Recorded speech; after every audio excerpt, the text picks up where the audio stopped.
자, 다만 삼성전자와 하이닉스의 차트가 정말 괜찮습니다. 하이닉스의 주봉을 보면은 이거 우상향 차트 아닌가 라는 생각이 들고요. 삼성전자도 바닥 확실하게 다지고 있죠. 여기서는 당연히 매도보다는 매수가 유리한 시점인 것 같습니다. 네, 안녕하세요. 주식은 역시 기르기리 새기리십니다. 안녕하세요, 기르분들. 자, 이렇게 또 한 주가 끝나게 되었습니다. 오늘의 경제 공부 빠르게 보고 끝내보도록 하겠습니다. 같이 공부하시죠. 렛츠 기릿. 자, 첫 번째입니다. 어제 PPI는 둔화되는 모습.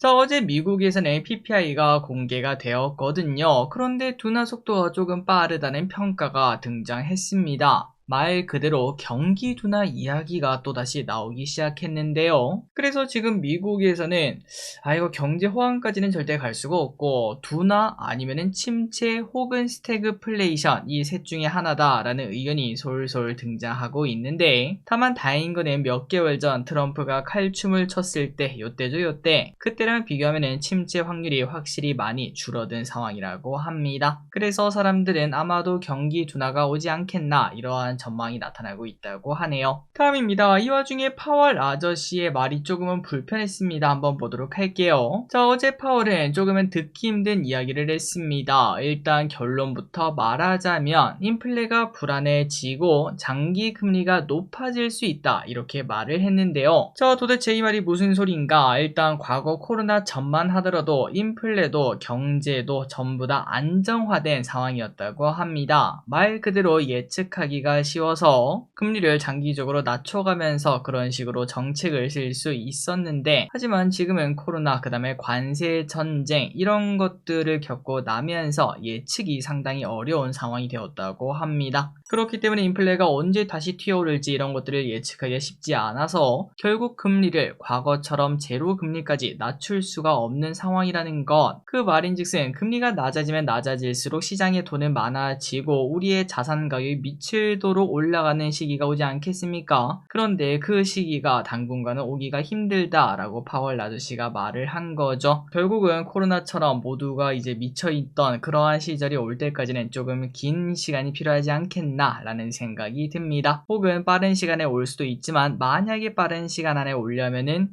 이거는 경기 침체 시나리오거든요. 경기 침체나 그런 것들이 좀 강하게 오면서 어쩔 수 없이 금리를 인하시키는 그런 시나리오를 제외하고는 조금은 먼 미래라고도 말할 수 있겠습니다.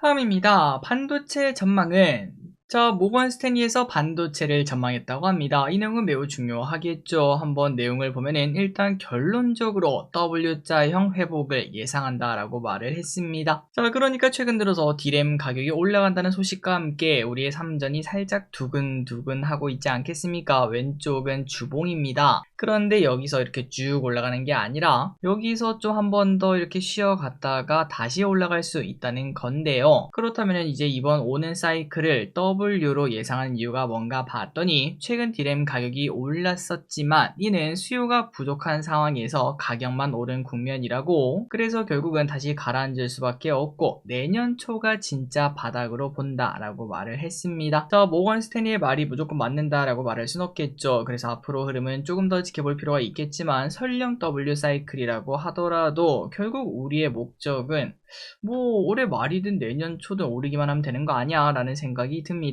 결국은 쌍바닥이 되면 더 안정적인 상승세가 나타날 수도 있지 않을까 라는 생각이 드네요. 자, 다만 삼성전자와 하이닉스의 차트가 정말 괜찮습니다. 하이닉스의 주봉을 보면은 이거 우상향 차트 아닌가 라는 생각이 들고요. 삼성전자도 바닥 확실하게 다지고 있죠. 여기서는 당연히 매도보다는 매수가 유리한 시점인 것 같습니다. 다음입니다. 황제식품이라고 불러다오. 자, 보통 금요일 장은 재미가 없는데요. 그런데 오늘 삼양식품 주주분들은 최고의 하루가 아니었을까라는 생각이 듭니다. 무려 이 무거운 주식이 20%나 급등하는 모습을 나타냈죠. 자, 그렇다면 삼양식품이 갑자기 100만원을 돌파하고 갑자기 이렇게 급등한 이유가 뭔가 봤더니 당연히 실적입니다. 실적이 공개가 되었는데 미친 실적을 보여줬고요. 1분기 영업이익이 1340억으로 작년보다 67%나 증가를 했습니다. 사상 처음으로 분기 영업이익 1000억을 돌파했고요. 그리고 삼양식품 당연히 해외 실적이 미쳤습니다. 전체 비중의 80%가 해외에서 나오고 있으며 미국, 중국, 유럽 등에서 고르게 성장하고 있다고 하네요. 이걸 보면 또 한 번 더 다짐을 해야 될 것 같습니다. 시장에는 기회가 분명 존재하고 있습니다. 그리고 이 또한 우리가 다 알고 있던 소식이죠. 불닭볶음면이 잘 팔리고 있다는 거. 결국은 그걸 믿고 버틴 사람들이 활짝 웃는 하루였습니다. 다음입니다. 농심. 나도 음식료인데 끼워주라. 자, 농심 또 오늘 나쁘지 않았습니다. 9%나 상승하는 모습이 나타나고 있는데요. 면비리아 삼양식품이죠. 그 친구의 호재도 있었겠지만 농심도 라면 가격 인상 효과로 인해서 2분기부터는 실적이 좋을 것으로 본다고 합니다. 자, 참고로 농심은 지난 3월에 라면 가격을 올린 적이 있죠. 그러다 보니까 1분기 실적보다 당연히 좋을 수밖에 없다고 하네요. 자, 다만 모든 음식료가 좋았던 건 아닙니다. 풀무원은 11%나 급락하는 모습이 나타났고요. 그리고 삼양식품의 불닭 소스를 만드는 S&D는 오히려 9%나 급락하는 모습이 나타났습니다. 다음입니다. 닭고기 수급이 어렵다고요. 자, 이 뉴스가 커질지 한번 보도록 하겠습니다. 조류 인플루엔자 확진 그리고 이상 고온 등으로 인해서 닭고기 수급에 최근 차질이 생기고 있다고 합니다. 국내 교촌 등에서 닭고기 부족 현상이 실제로 나타나고 있다고 하는데요. 하지만 이게 커질 가능성이 그렇게 크지는 않다고 합니다. 일단은 일시적인 현상으로 보고 있다고 하며 농식품부 관계자도 지금 키우고 있는 종란의 생육 상황이 좋아서 다음 달이면 수급에 문제가 없을 것이다 이렇게 말을 했다고 합니다. 참고로 육계 관련주는 1년에서 2년에 한 번씩 오는 갯돈 타는 그런 모습을 나타냅니다. 왼쪽에 보다시피 한 번씩 미칠 듯이 급등하는 경우가 거의 한 1년에 한 번씩 있거든요. 그런데 요즘 들어서는 그런 모습이 나타나지 않았네요. 슬슬 뭔가가 터질 수도 있을 것 같긴 한데 이 뉴스가 이제 육계주의 급등을 유발할 수 있을지 한번 볼 필요는 있겠으나 일단 지금 봤을 때 큰 의미를 찾기는 어려울 것 같습니다. 조금씩 더 체크해 보도록 할게요.